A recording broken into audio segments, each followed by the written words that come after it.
in this fight at all, but I'm a lover of the game, so I will watch this game. I will probably have some wings and some dips and chips, and I will watch the game. And somebody's going to win. But when these two Goliaths go against each other, and they start to hit, and they start to grab, and they start to kick, and they start to punch, it will be total chaos and violence on the field. They won't be sugarcoating anything. They won't be playing around. They're going to be going hard and not at all, and you're going to see violence on that field. Fact of the matter is, we live in a world that is violent. Amen? If you don't believe me, all you have to do is turn on the television set this afternoon, and you'll see Gaza, where every building has been leveled by bombs and shooting and killing, children bleeding out. All you have to do is look at what's going on in the Ukraine, and it's the same thing. And in this nation, I'm worried that we are on the verge of bloodshed. This is an attempt. Now, so first things first, I just want to say that, I mean, he hasn't said anything that's technically wrong so far, because we do know that we do know it is a fact that, I mean, human society as a whole, since the beginning of time, there has been war and conflict. So, I mean, it's just something that you got to accept, and I'm okay with that. You know what I mean? I've learned to accept it. Hope for better, but I've learned to accept that. But we're gonna keep watching, because I think that this pastor highlights a big problem that we have in the community.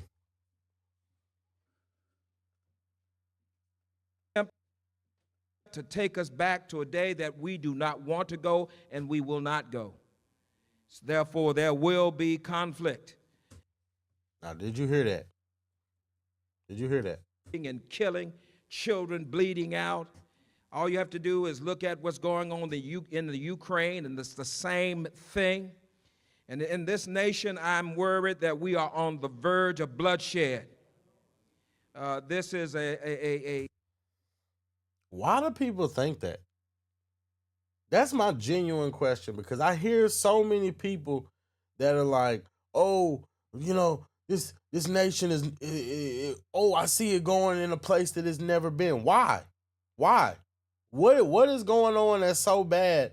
And what do you guys know that is so bad that it's got us to the point where you feel like it's going to be another civil war? Because I don't know about y'all, but it's a lot of people that's winning and enjoying life right now. It's on, like, what are y'all doing that makes y'all so miserable? An attempt to take us back to a day that we do not want to go, and we will not go. Therefore, there will be conflict. I pray that the peace of God will win out and overcome the madness that is attempting to take over this. And I also don't understand what you guys mean by take us back to a day where we don't want to go. You mean take us back to a day when woke politics and this woke ideology and this whole extreme leftism ideology wasn't just basically spreading and polluting the world like cancer in the air? Is that what you mean? I don't get it. I genuinely don't understand this nation. And I will say to you, beloved, no one likes violence, but sometimes violence is necessary. When Elon Musk forces his way into the United States Treasury and threatens to steal your personal information and your Social Security check. First of all, the fact that this preacher is calling for violence is insane to me. That's insane. Somebody has to help me rationalize that, because it doesn't make sense to me. How is a pastor calling for violence in a community and society, or condoning it even? Where do they do that at? Where do they do that at? But that's neither here nor there. Second, this guy just told a bold-faced lie, because where has it ever been stated that Elon Musk or anybody wants anything to do with your stinking social security. Like, you people don't have no money. Like, let's just be for real. They don't want your money. You got most black people got bad credit. Most people you don't got a dime for them to take from you. What does he need to take your money for? Elon Musk is like one of the richest known people in the world.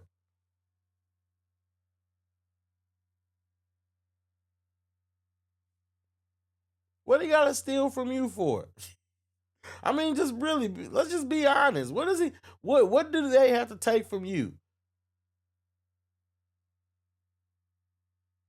What his job is literally, the whole reason for Doge's formation was literally to find out how to make the United States more economically beneficial. So in other words, how to make the United States, how to cut costs where we can, bring the deficit down, make more money for the country, therefore making everybody's lives better. I don't understand the problem with that. See, the problem is that you guys just sit up and listen to these leftists and you listen to these Democrats talk when in reality they're lying to you. They're lying to you. There is the possibility of violence. Sometimes the devil will act so ugly that you have no other choice but to get violent and fight. When? Well, someone might say, now, Reverend, you shouldn't be talking about violence. This isn't the Christian thing to do. No, it's well, I will say, why not talk this way? Because Jesus did. Jesus said in this key verse, didn't he? The kingdom of heaven suffers what? Violence. And the who? The violent take it by force. The kingdom of God is a war zone.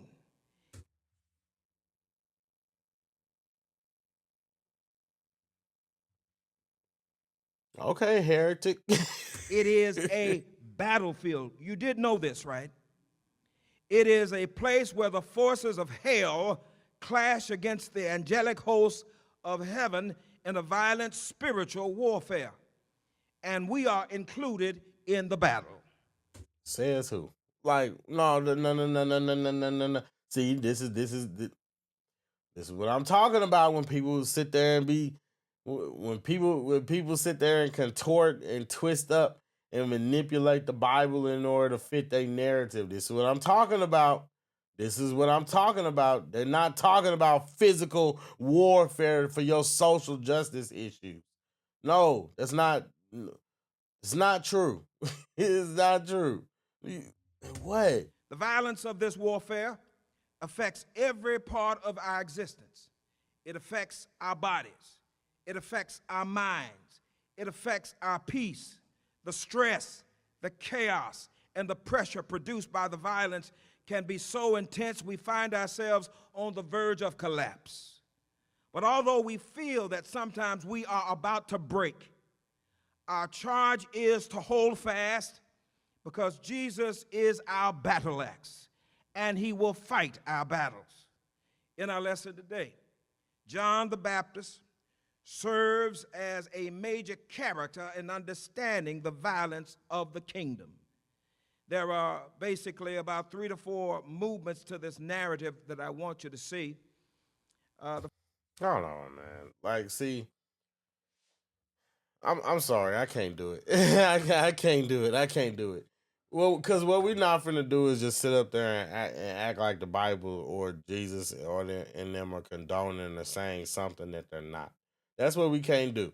At the end, like, you never once, not once, have you ever seen it written anywhere that Jesus exhibited any type of resistance to government, any type of outside of the church, any type of violence, any type of anger, any type of aggression, any type of exertion of physical force outside of when they were setting up the market in the gambling in the church, and he sent them all out. When they came to get him, Peter had his sword. He was ready to fight. Cut a man's ear off. Jesus gave the man his ear back. He gave him his ear back. Went quietly. They asking him questions in there. Man smacks him in the face. He just takes it. He takes it.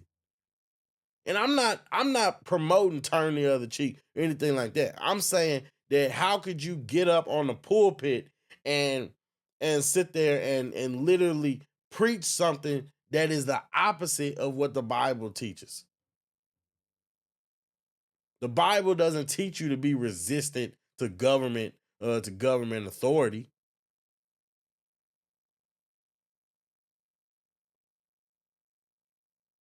When the Israelites were imprisoned, they weren't resistant. They weren't overthrowing stuff. God gave them to their captors, and he took them away when he was ready. This,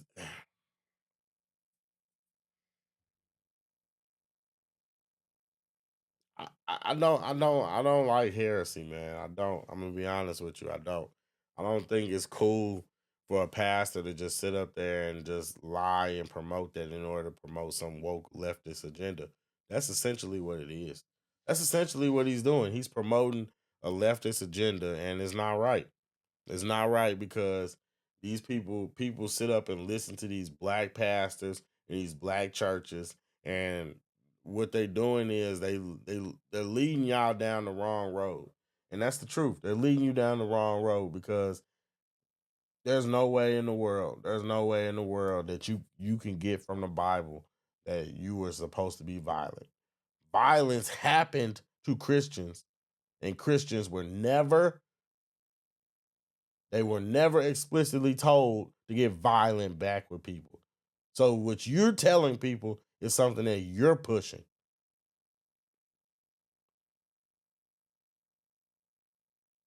Bible teaches people to follow the laws of the land.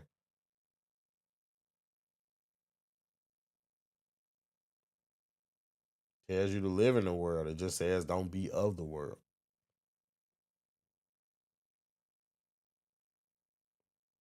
That means follow the laws, pay your taxes. Just don't worship any other gods. That's all it is. Just don't do what they do. You don't have to do what they do to live peacefully and cohabitate. You know what I'm saying? Like in a beneficial way with people, because that's what it is. When you live with other people, you're benefiting from that community, and that's the thing.